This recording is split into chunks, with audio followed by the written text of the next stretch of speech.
এত রাতে লাইভ করছি কারণ প্রত্যেকে দেখেছো যে আমাদের বিজ্ঞপ্তি এসেছে এবং অনেক সাধারণ সদস্যরা যারা বিভিন্ন জেলা গ্রুপগুলোতে রয়েছে তাদেরকে ফোন করছেন, মেসেজ করছেন। তো একই প্রশ্ন অনেকের, সেই প্রশ্নগুলোর উত্তর দেওয়ার জন্য এলাম। অযথা ফোন করবেন না, সবাইকে মেসেজ করে রাখবেন, টাইপ করে রিপ্লাই দিয়ে দেবে। আর আইনি যে বিষয়গুলো রয়েছে সেগুলো নিয়েও কিছু বার্তা দেওয়ার রয়েছে। তো লাইভটা যারা যারা দেখছেন শেয়ার করে দেবেন আমাদের গ্রুপগুলোতে, কারণ এই সময় কিন্তু শুধু আমরা যারা ছোটাছুটি করছি তাদের পক্ষে সবটা নজর রাখা সম্ভব হবে না। আপনাদেরও সহযোগিতা চাই, আপনাদেরও নানান বিষয়ে নজর রাখতে হবে, সেগুলোই বলবো, সেজন্য এলাম। আজকের বিজ্ঞপ্তি এসছে, আজকের কিন্তু কোর্ট ছুটি পড়ছে এবং আমরা কিছুটা ইঙ্গিত পেয়েছিলাম যে কোর্টটা ছুটি পড়ার সময় হবে কিছু একটা। তো প্রসেস শুরু হয়েছে, তার মানে এই নয় যে নিয়োগ রাতারাতি হয়ে যাবে। আপনারা জানেন যে যদি শুধুমাত্র একটি জায়গায়, মানে শুধু যদি আমি প্রাইমারি বোর্ডের অফিসটাই ধরি, সেখানে যদি এইভাবে ধাপে ধাপে ইন্টারভিউ হয়, এটা যথেষ্ট সময় লাগবে এবং ভোটের আগে হবে কিনা সম্ভাবনা এখনই বলা যাচ্ছে না, যদি একটি জায়গায় হয়। এবং যদি সেন্টার বাড়ানো হয় সেক্ষেত্রে হলেও হতে পারে। অন্য কোনো বিকল্প এখনো পর্যন্ত বিজ্ঞপ্তি অনুযায়ী দেখা যায়নি যে প্রত্যেক জেলায় জেলায় হবে, হয়ে যাবে কয়েকদিনের মধ্যে, এরকম কিন্তু বিজ্ঞপ্তি অনুযায়ী নেই। বিজ্ঞপ্তিতে সেন্ট্রালি লেখা রয়েছে, মানে পর্ষদেই হচ্ছে। 2020 সালের যে নিয়োগ হয়েছিল সেখানে দেখেছিলেন যে জেলায় জেলায় হয়েছিল, বা 2016 সালে সেগুলো দ্রুত করে ফেলেছিল। 16টা বলছি না, আমি 20টা বলছি। 2020 সালে জেলায় জেলায় হয়েছিল, কয়েকদিনের মধ্যে সব শেষ করে দিয়েছিল। এবার সেন্ট্রালি হচ্ছে 2022-এর মতোই। 2022 সালেও দেখেছেন যে যতজন পরীক্ষার্থী ছিল, মানে ভ্যালিডের কথা বলছি না, মানে ভ্যালিড তো লাস্টে 14-15-14 হাজারের মতো পড়েছিল। বাকি অনেক ক্যান্ডিডেট ছিল আগে, মানে বিএডদেরও তো ইন্টারভিউ হয়েছিল, 20-22 ইন্টারভিউ হয়েছিল, ঠিক আছে। তারপর বিএড নিয়ে পরে মামলা করেছিল, এরকম কিছু প্রার্থী ছিল যারা গ্রাজুয়েশনে 50% নেই, আবার এমএতে রয়েছে।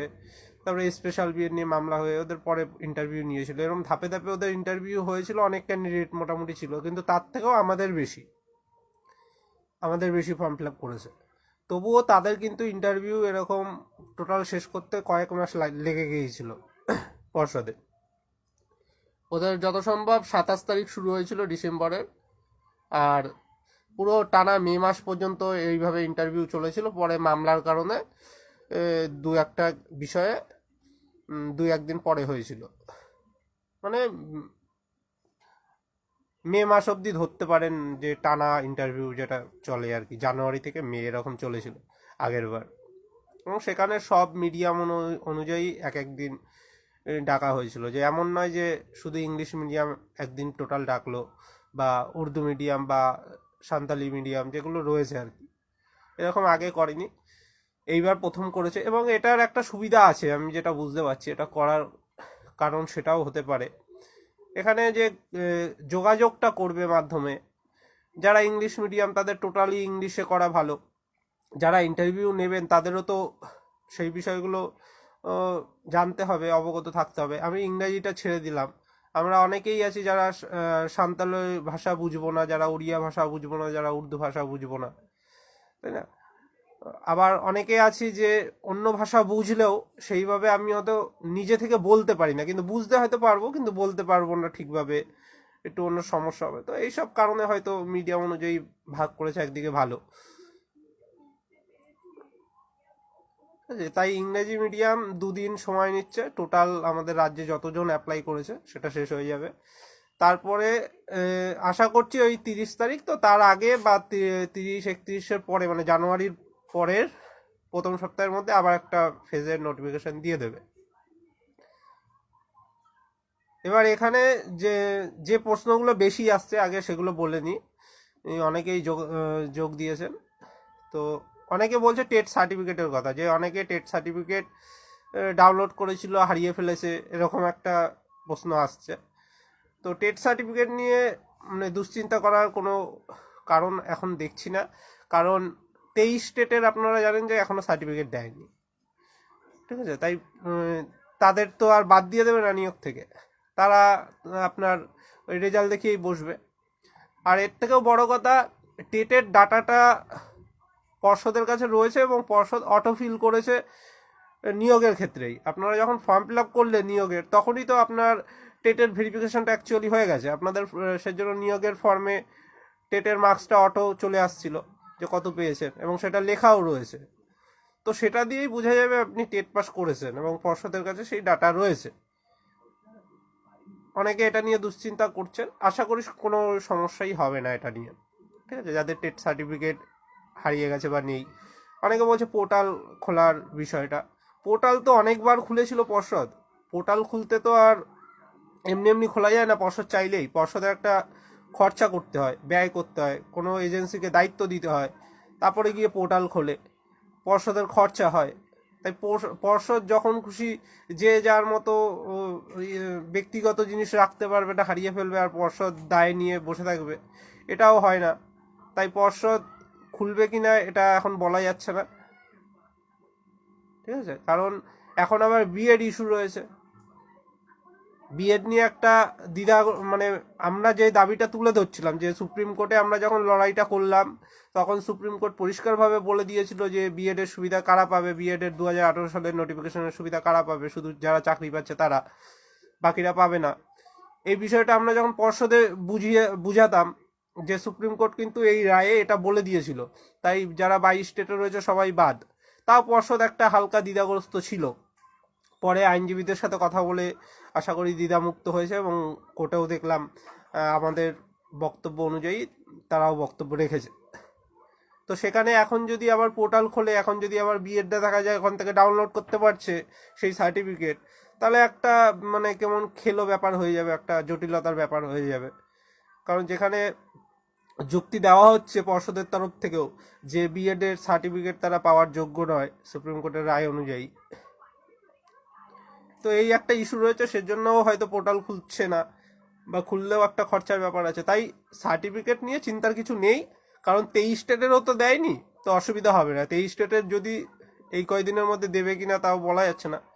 যদি দেয় তো ভালো, না দিলেও অসুবিধা নেই। আপনি ওই রেজাল্টটা নিয়ে যাবেন, বা সেটাও যদি আপনার কাছে না থাকে, স্ক্রিনশটও যদি আপনার কাছে না থাকে রেজাল্টের, তাহলে আপনার ওই ফর্মটাই দেখাবেন, যে এই ফর্মের ডাটাটা তো আমি টেটের রোলটা জাস্ট ইনপুট করেছি, কত পেয়েছি এগুলো তো অটোভাবে এসছে পর্ষদের ডাটাবেস থেকেই, তাহলে পর্ষদের কাছে তো রয়েছে। তো তখন ওনারা কনসিডার করবে ভেরিফিকেশন, এটা নিয়ে দুশ্চিন্তার কারণ নেই। আর যাদের যা ওই টুকটাক নামে ভুল আছে, ঠিকানা ভুল আছে, এই বিষয়গুলো নিয়ে অনেক প্রশ্ন আসছে, সেগুলোও কোনো সমস্যা হবে না, সেগুলো কোনো বড় ইস্যু নয়। ঠিক আছে, মানে নিজের নামটুকু ঠিক থাকলেই মোটামুটি হবে, অসুবিধা নেই। আর বাদবাকি ডকুমেন্টস নিয়ে যাবেন। এবার আসছি যে মামলার বিষয়গুলো, মামলার বিষয় যেগুলো আপনাদের করতে হবে, আমরা সবটা কিন্তু নজরে রাখতে পারবো না। এই ধরুন, আমরা যেটা এতদিন দাবি রাখছি, পর্ষদ নিজে থেকে প্রথমে করতে চাচ্ছিল না, যে বিএড দিয়ে যারা বসেছে তাদের টোটালি বাদ। মানে পর্ষদ বলছিল যে আমরা সময় মতো করবো, ওটা সময় মতো বাদ দেবো। তো আমরাও বেশি প্যানিক করিনি, ছড়াইনি, কারণ ছড়ালে আবার বিএডটা সংঘবদ্ধ হয়ে যাবে। এবার ওরা যদি হুট করে এইরকম ভেরিফিকেশনে বাদ চলে যেত, তাহলে তো আর সংঘবদ্ধ হতে পারতো না। এখন যেমন ওরা 10-15টা মামলা করছে, ওরা হয়তো ডিভিশন বা সুপ্রিম কোর্ট এরকম করতে পারে, সেই সংঘবদ্ধ তো হতে পারতো না। আমাদের কিছু জনের ভুলের জন্য এটা হয়ে গেছে, তারা রায় না বুঝে প্যানিক করে ছড়িয়েছিল বিষয়গুলোকে। তো বিএড দের ভেরিফিকেশনে, মানে বিএড দিয়ে যারা বসেছিল তাদের মধ্যে অনেকের আপনারা জানেন যে ডিএলএড আছে, ঠিক আছে, অনেকের বন্ধু বান্ধবও থাকতে পারে, কারণ তারা একসময় আমাদের সাথেই আমাদের গ্রুপগুলোতে ছিল। তাদের দেখবেন অনেকের ডিএলএড আছে, কারোর 21-23 ব্যাচ, কারোর 22-24 ব্যাচ, বা কারোর তারা অনেক আগের এরকম ডিএলএড রয়েছে, যারা বিএড দিয়ে বসেছিল টেটে, কিন্তু ডিএলএডও আছে। এরকম প্রার্থীদের পর্ষদ, মানে ধরুন আপনার কোনো বন্ধু আছে এরকম চেনা জানা, সে আদৌ ইন্টারভিউ দিতে পারলো কি না, এই জিনিসটা কিন্তু নজরে রাখবেন। মানে আপনার বন্ধুর বা আপনার জানাশোনা যে আছে এরকম প্রার্থী, যে টেটটা পাস করেছিল বিএড দিয়ে কিন্তু তার ডিএলএডও আছে, সে যখন ভেরিফিকেশনে বা ইন্টারভিউতে যাচ্ছে তাকে পর্ষদ কি বাদ দিচ্ছে কি দিচ্ছে না এটা নজর রাখবেন। আইনত পর্ষদ বলেছে কোর্টে আমরা বাদ দেব, ঠিক আছে। এবার আমরা তো ভিতর থেকে জানতে পারছি না প্রকৃত বাদ কাউকে দিল বা কাউকে রেখে দিল কি না, এই জিনিসটা কিন্তু আপনাদেরও নজর রাখতে হবে। একটা প্রার্থীও যদি আমরা খুঁজে পাই যে পর্ষদ অ্যালাউ করেছে তাকে ইন্টারভিউ দিতে, তাহলে কিন্তু সেই নিয়ে আমরা কিন্তু আরও জোরালোভাবে নতুন করে মামলা করেও পদক্ষেপ করতে পারবো। এই বিষয়গুলো আপনাদের নজরে রাখতে হবে যে যারা বিএড দিয়ে পাস করেছিল তাদের প্রত্যেককে পর্ষদ বাদ দিচ্ছে কিনা, এটা নজরে রাখতে হবে। আপনার চেনাশোনা অনেকেই আছে, আমাদের কাছেও অনেকের তথ্য রয়েছে, ঠিক আছে, কারা মানে যারা মামলা করেছিল তাদের তথ্যগুলো রয়েছে, কারা কারা বিএড দিয়ে পাস করেছিল, সেইটা একটু নজরে রাখবেন। কারণ দেখা গেল ভেরিফিকেশনে বিএড দিয়ে পাস কিন্তু ডিএলএড অনেক আগে আছে বলে তাকে ইন্টারভিউতে অ্যালাউ করে দিল কিছু জনকে, এটা যাতে না হয় এটা একটু নজর রাখবেন। এর পাশাপাশি যেভাবে 23-25 ব্যাচ বাদ গিয়েছিল, আমি এটা পুরো ক্লিয়ার করে ডিটেলসে বলছি না, 23-25 ব্যাচ যেভাবে 23 টেটের বাদ গেছে, যে তারা ভর্তি হয়নি, এদিকে তারা টেটে বসে গেছিল মিথ্যা তথ্য দিয়ে, মিথ্যা ঘোষণা দিয়ে, এরকম কিন্তু 22 টেটেও আছে। আমি এর আগের দিনও বলেছি কয়েক হাজার প্রার্থী রয়েছে, কারা আছে আপনারা ভালো মতোই জানেন, আমি ডিটেলসে বলছি না, ঠিক আছে। যারা ভর্তি হয়নি পরে ভর্তি হয়েছে, অনেকের বন্ধু বান্ধব আছে আপনারা জানেন, ভর্তি আদৌ পরে হয়েছে, এখন দেখাচ্ছে যে আমরা আগে ভর্তি হয়ে গেছি, বেশিরভাগ প্রাইভেট কলেজগুলো, ঠিক আছে, গভর্নমেন্টে কম হয় এগুলো, প্রাইভেট কলেজগুলোতে কিন্তু এটা হয়েছে কয়েকটা ব্যাচ ধরে। তারা কিন্তু 22 টেটের যেদিন নোটিশ হয়েছিল সেদিন আদৌ ভর্তিই হয়নি, এদিকে টেটে বসে কিন্তু এখন নিয়োগের ফর্ম ফিল আপও করে বসে আছে। তো এমন কোনো প্রার্থী যদি ইন্টারভিউ দেয়, তাদের একজনের পারলেও তথ্য আপনারা কিন্তু আমাদের জানাবেন, আমরাও নজরে রাখছি। পর্ষদের আইনত বাদ দেওয়ার কথা, আমরা যে মামলাটায় জয়লাভ করেছি সেই মামলার রায় অনুযায়ী এদের বাদ দেওয়ার কথা। আমরা যদিও আইনি পদক্ষেপ করে রেখেছি, আমরা সব বিষয়েই মামলা করে রাখছি, কারণ সময়ের মধ্যে করতে হয় বলে। এবার পর্ষদ যদি নিজে থেকে বাদ না দেয় তখন কিন্তু আমরা ওই মামলাগুলো মুভ করব, আগ বাড়িয়ে কিছু করার আমাদের দরকার নেই, ঠিক আছে, এটা কিন্তু মাথায় রাখবেন। যেভাবে 23-25 ব্যাচ মিথ্যা তত্ত্ব দিয়ে 23 টেট পাস করে বসেছিল, সেরকমই 22 টেটে কিন্তু অনেক কয়েক হাজার প্রার্থী রয়েছে যারা এরকম মিথ্যা তথ্য দিয়ে, যে আমি ভর্তি হয়ে গেছি, এরকম মিথ্যা তথ্য দিয়ে টেট পাস করে বসে নিয়োগের ফর্ম ফিল আপও করে ইন্টারভিউ দিতে যাবে, এরকম কয়েক হাজার প্রার্থী রয়েছে, আপনারা ভালো করেই জানেন কাদের কথা বলছি, সেটা ডিটেলসে বলছি না। এবার আসছি ইন সার্ভিসদের কথা। ইন সার্ভিস মানে সরকারের যে কর্মরত প্রাথমিক শিক্ষকরা রয়েছেন, তাদের নিয়েও আমরা মামলা করেছি আপনারা জানেন। এবার তাদেরকে বাদ দেবার আইনত কোনো গাইডলাইন কিন্তু পরিষ্কারভাবে নেই। আপনারা অনেকেই এনসিটি নিয়ম মিনিমাম পড়েছেন, সেখানে জাস্ট কোয়ালিফিকেশন বলা আছে শিক্ষকের, সেখানে কোথাও বলা নেই এনসিটির নিয়মে যে ইন সার্ভিস হলে বসতে পারবে না, বা রাজ্য সরকারের যে নিয়োগের নিয়ম বা অন্যান্য গাইডলাইন সেখানেও কোথাও বলা নেই যে ইন সার্ভিসটা বসতে পারবেন না, ঠিক আছে, স্পষ্ট কোনো গাইডলাইন নেই, বিষয়টা কিন্তু একটু কঠিন আছে।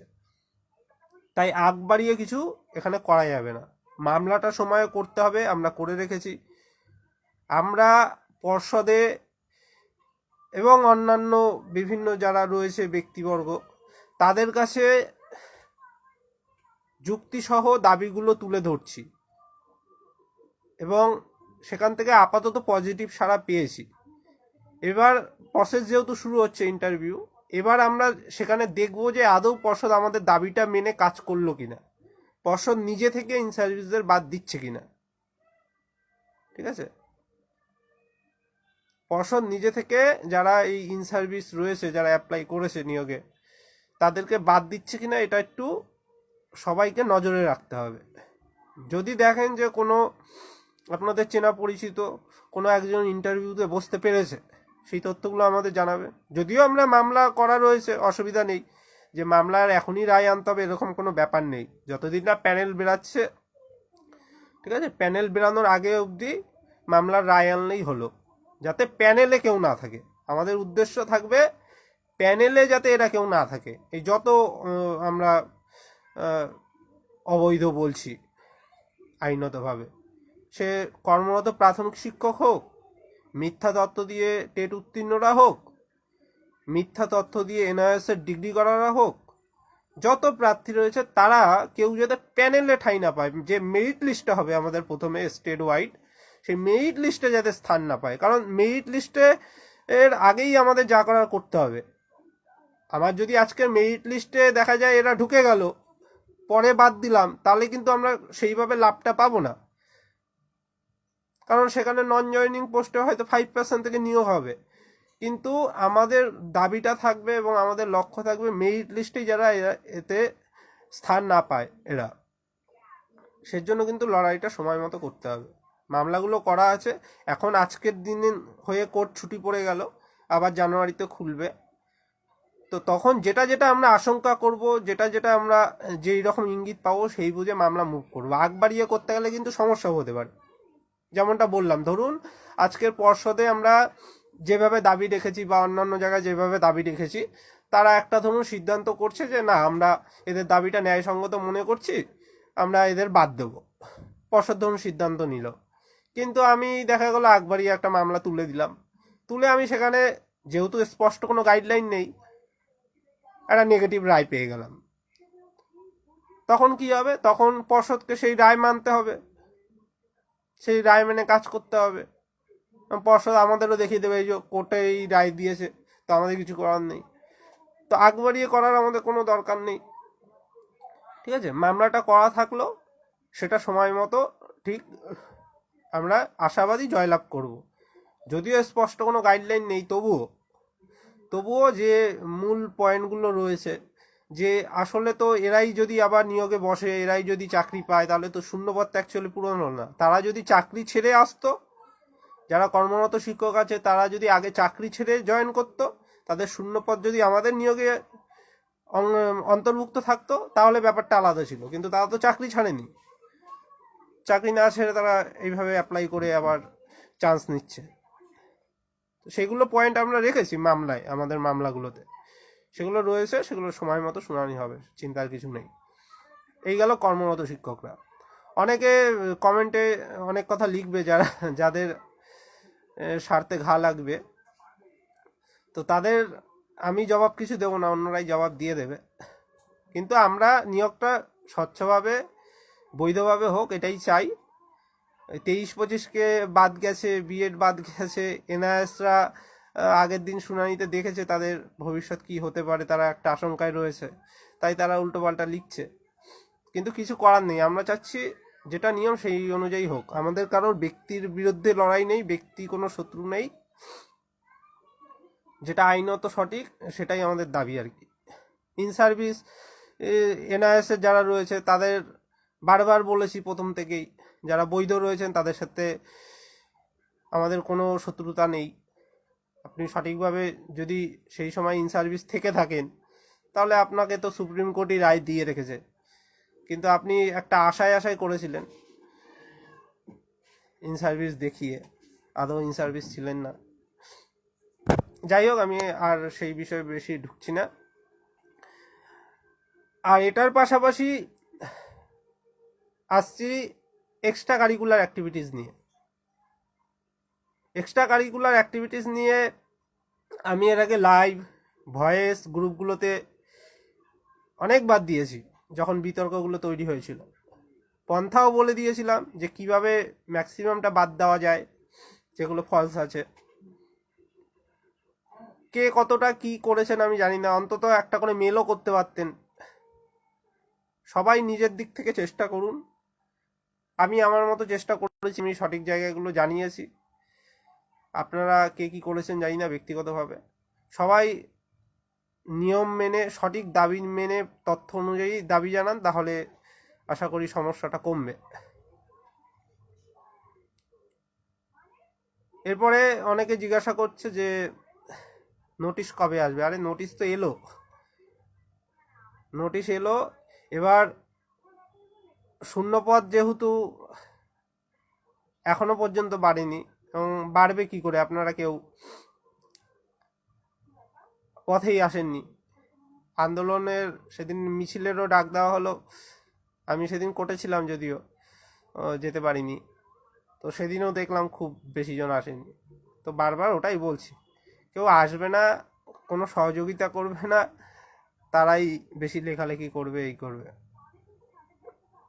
যাই হোক, মেরিট লিস্ট বেরোনোর আগে পর্যন্ত সুযোগ রয়েছে। এবার কিছুজন তো আর সব মাথায় দায়িত্ব নিয়ে করতে পারবে না, কিছু জনের দ্বারা সব সম্ভব নয়, সবাই আসলেই সম্ভব হতো। আর এখনো সময় আছে মেরিট লিস্ট আসার পর্যন্ত। এবার দেখুন, যদি নিয়োগটা খুব কড়াভাবে নির্দেশ না থাকে যে ভোটের আগেই করতে হবে, তাহলে আমার মনে হচ্ছে অনেক সময় লাগিয়ে দেবে। কারণ ভোট হলে সেই সময় মোটামুটি সব বন্ধ রেখে দেবে। তো একটা বছর প্রায় ধরে রাখুন সব কমপ্লিট করতে করতে, মিনিমাম লাগিয়ে দিতে পারে। কিন্তু যদি তাড়াহুড়া করে, তাহলে আবার তাড়াতাড়িও করে দিতে পারে। অনেকগুলো সেন্টার করে দিলে আপনার কিছুদিনের মধ্যে ইন্টারভিউ শেষ হয়ে যায়, জয়নিংও করিয়ে দিতে পারে। কিন্তু পর্ষদে যদি শুধুমাত্র হয়, আগে ধরুন যা বোর্ড ছিল, যতগুলো ইন্টারভিউ টেবিল হতো, তার হয়তো দ্বিগুণ হবে যদি পর্ষদে হয়, ঠিক আছে। তো তাও সম্ভাবনা খুবই কম, কারণ ইন্টারভিউগুলো শেষ হবে, তারপরে আপনার আইনি অনেক জটিলতা আছে সামনে, অনেকে মামলা করছে প্রত্যেক দিনই নিয়োগ আটকানোর জন্য। বিশেষ করে 14 টেটের প্রশ্নভুল নিয়ে অনেকে নিয়োগ আটকাতে যাচ্ছে। 14 টেটের বলছে যে আমরা তো 6 নম্বর পেলে পাশ করে যেতাম, আমরা নিয়োগে অংশগ্রহণ করতে পারতাম, আমাদের কতদিন এইভাবে বসিয়ে রাখবে, আটকে রাখবে। যদিও সুপ্রিম কোর্টে আমরা লড়াই করছি, সেখানে স্টে রয়েছে, তবুও ওরা বলছে সাবজেক্ট টু আউটকাম করে বসতে দেওয়া হোক, নাহলে নিয়োগ থামিয়ে রাখা হোক। এইসব দাবি নিয়ে মামলা করছে। তারপরে অনেকে আছে নিয়ম চেঞ্জ, এখনও নিয়ম চেঞ্জের জন্য মামলা করে নিয়োগ আটকাতে চাচ্ছে, যে এই নিয়মে নিয়োগ করা যাবে না, একটা অন্য নিয়ম করা হোক, ঠিক আছে। সেই মামলাতে অনেকের আবার সুপার টেটেরও দাবি রয়েছে, আবার সুপার একটা পরীক্ষা দেবে তারা, অনেক সুপার স্টুডেন্ট সবাই। এরপরে আপনার 22 টেটের 17 টেটের প্রশ্নভুলগুলো নিয়ে একটা জটিলতা তৈরি করছে, তারাও নিয়োগ আটকাতে যাচ্ছে। তারপরে যারা আগের নিয়োগে নিয়োগ পায়নি এখনো, তাদের মধ্যে কিছু জন আছে এরকম, তারাও এরকম নিয়োগ আটকাতে যাচ্ছে। তো প্রচুর মামলা রয়েছে আর কি নিয়োগ আটকানোর জন্য। তারপরে সে 2009 আছে, 2009-এর সাউথরাও রয়েছে, তারাও একটা আশঙ্কা করছে যে এদের নিয়োগ হয়ে গেলে আমাদের হয়তো হবে না, এরকম একটা ব্যাপার। যদিও তারা সরাসরি অতটা দাবি করছে না, তবে 5% প্যানেল যেটা আছে আমাদের আগের নিয়োগে, তারা সরাসরি দাবি করছে যে এদের নিয়োগ যাতে না হয়, আগে নিয়োগ যাতে থমকে দেওয়া হয়। তো এরকম আইনি জটিলতা প্রচুর আছে। তার পাশাপাশি 23-25 ব্যাচ আমরা যাদের বাদ দিয়েছি, তারা যদি আবার চেষ্টা করে, তারপরে বিএড যাদের বাদ দিয়েছি তারা যদি চেষ্টা করে, ডবল ডিগ্রিরা যদি চেষ্টা করে, এই নিয়ে একটা আইনি ধাক্কা চলবে বেশ কিছু, ঠিক আছে। সেখানেও নিয়োগ কিছু কিছু থমকে থমকে চলতে পারে। থমকে থমকে বলতে নিয়োগে স্টে বলছি না, স্টে ছাড়াও ধরুন কোনো একটা ইন্ট্রিম অর্ডার পেলো, আবার পর্ষদকে সেই ভাবনা চিন্তা করে আবার এইভাবে একটা জটিলতা তৈরি হয় আর কি প্রত্যেকবারই। তো সেজন্য মিনিমাম সময় লাগবে, ঠিক আছে। কাট অফ কত হতে পারবে অনেকে আবার জিজ্ঞাসা করছে, এগুলো আগে থেকে বলা খুবই মুশকিল। কাট অফ কত কি হবে। প্রত্যেকবারই তো জেনারেলে সর্বশেষ কাট অফ 30-এর নিচেই ছিল, মানে 29-30-এর মধ্যে ছিল যে কটা নিয়োগ হলো এর আগে, ঠিক আছে, সে 20 সাল বলুন আর 22 সালই বলুন। তো এইবার 1-2 বেশি হলেও হতে পারে, এগুলো বলা যায় না, এগুলো আপনার ভ্যারি করে, তো কতজন পার্টিসিপেট করছে, ভ্যালিড কতজন, কোন মিডিয়ামে কতজন, তারপরে অন্যান্য যেগুলো ক্যারি ফরওয়ার্ড হয়, আপনার এক্স সার্ভিসম্যানের পদগুলো ক্যারি ফরওয়ার্ড হয় প্রার্থী না থাকলে, এক্সামটেডের ক্যারি ফরওয়ার্ড হয়, প্যারা টিচার না থাকলে সেগুলো ক্যারি ফরওয়ার্ড হয়। তো এইখানে কত প্রার্থী রয়েছে সেগুলো দেখতে হবে। তো অনেক বিষয়, তারপরে কোনো কাস্টের কতজন জেনারেলে ঢুকে গেল মেধার জোরে, ঠিক আছে, সেগুলোর অনুযায়ী ভ্যারি করে, এগুলো বলা মুশকিল আছে, ঠিক আছে। হ্যাঁ, অনেকে লিখছে চাকরিটা হবে কি হবে না তার তো ঠিক নেই, চেষ্টাটা করে যাচ্ছি সবাই। কারণ নিয়োগ বিজ্ঞপ্তি আসার পরেও মিনিমাম 20 থেকে 30, প্রায় 30 দিনের কাছাকাছি কলকাতায় ছুটে চলে যেতে হয়েছে সকাল থেকে রাত অবধি। পড়াশোনার হাল তো খুবই খারাপ, এখন পড়তে হবে কিছু কিছু।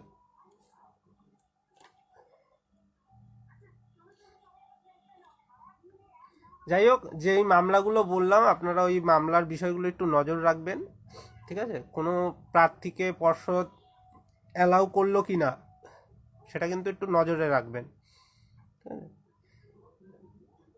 সেগুলো একটু দেখতে হবে। যাদের কাট অফ ডেট নিয়ে অনেকে বলছে, কাট অফ ডেট দেখুন, কাট অফ ডেট কিসের কাট অফ আগে সেটা দেখতে হবে, কিসের কাট অফ ডেট। নিয়মে যেটা বলা আছে আপনার মিনিমাম এডুকেশনাল আর ট্রেনিং কোয়ালিফিকেশনের শুধুমাত্র কাট অফ ডেট নিয়মে বলা আছে পাবলিকেশন অফ রিক্রুটমেন্ট নোটিফিকেশন, সেটা হচ্ছে আপনার এডুকেশনাল এবং ট্রেনিং কোয়ালিফিকেশনের ওপরে, ঠিক আছে, আর কোনো কিছুতে কাট অফ বলা নেই।